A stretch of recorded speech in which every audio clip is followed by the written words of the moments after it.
যাদের ভালো রেজাল্ট হয়েছে তাদেরকে কংগ্রাচুলেশনস। আর যাদের হয়তো এই বছর মানে সেরকম ভালো রেজাল্ট হয়নি বা হয়তো মানে রেজাল্ট খারাপ হয়েছে, তো তাদেরকে বলবো মন খারাপ নয়, মানে কোনো খারাপ ডিসিশন নয়, মানে সব কিছুরই দুদিক থাকে আর কি।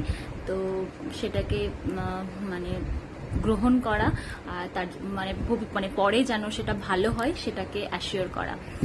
তো ব্যাস আর একটা আমার টিপস দেওয়ার, যারা 35% বা এরকম পেয়েছো, দিয়ে অনেক জায়গাতে সায়েন্স দিচ্ছে বলে লাফিয়ে লাফিয়ে সায়েন্স নিয়ে নিও না যে 35%-এ সায়েন্স দিচ্ছে সায়েন্স নেব লোককে বলার জন্য যে আমি সায়েন্স নিয়ে পড়ি।